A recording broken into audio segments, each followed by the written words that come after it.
At Line 6, we've solved all the problems associated with typical analog wireless systems, and we've done it digitally. Our products like the XDR series and the XDS series utilize digital transmission to overcome all of these challenges. Those who benefit the most are vocalists, musicians, and live performers who demand the freedom of being untethered, but with the performance and reliability of a direct wired connection.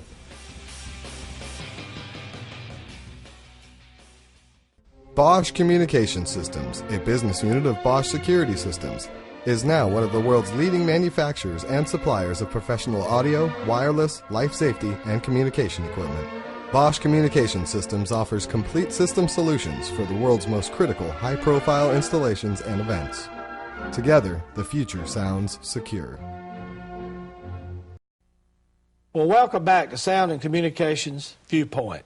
Carl, before break, we were talking about the K-12 education market.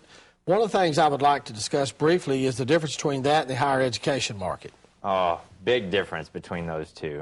In many ways. I mean, funding is a huge difference between the two. I think in the higher education market, you've got a much greater pool of money to play with. But I think that the key to think about is that they're really different in the technologies they're looking for. I think the K through 12 market's really looking for that way to bring the kids in.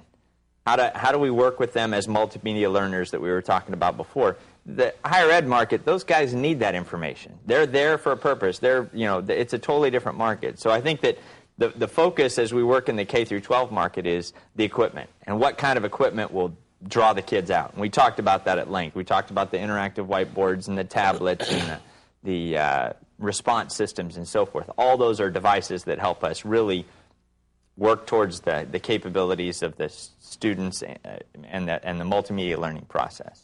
Well, Carl, there's a large number of K-12 classrooms out there that make that different from higher education.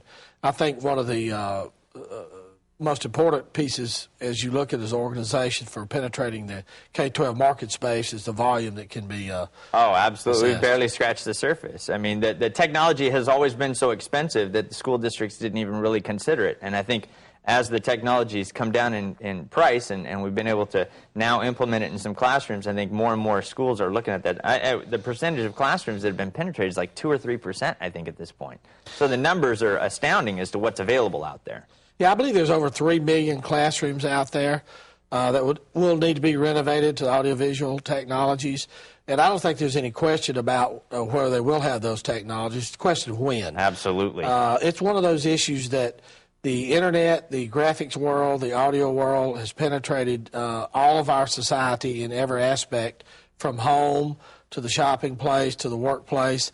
Yep. And the K-12 workspace where we teach our students, it's inevitable they must use this technology in order to have our kids available to function. I think at some point the parents are going to start demanding it if they haven't seen it happen yet. I mean, you're seeing bonds coming up all over the place that are paying for these, and voters are voting bonds in without any question, just like that, so they can outfit these classrooms with the technology they need to keep their kids learning.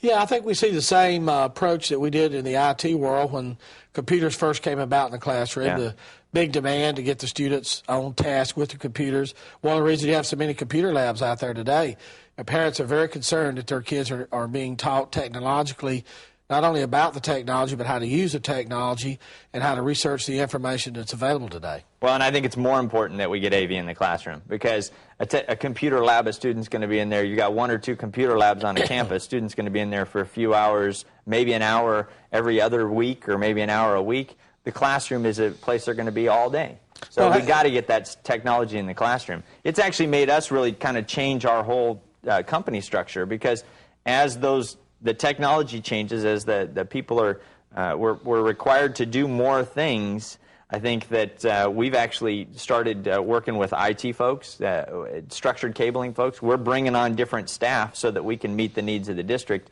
and provide them with a one-stop shop.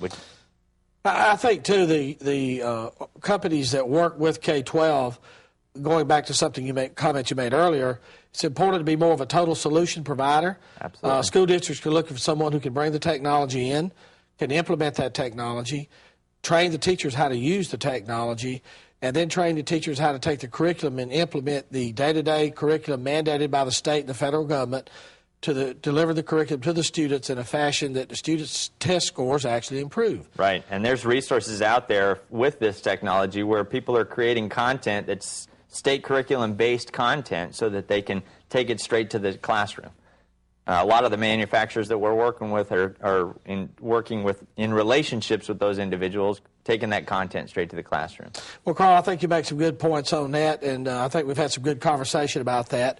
We're going to be coming back in 2 weeks to talk about additional things that are going on in the K-12 classroom. And I think one of the things I'd like to put a heavy emphasis on when we talk in the next session is the bid and RFP process. Okay. I think our 20-something years of experience in this market, we can bring a lot of information to the table about how to go about the RFP process to hopefully help other systems get into the K-12 curriculum space and be a real advantage to the K-12 districts. I'm David Allen, Computrac Interactive Solutions, an RM Group company. Thank you, Carl Adams from CCS Presentations, and thank you for watching.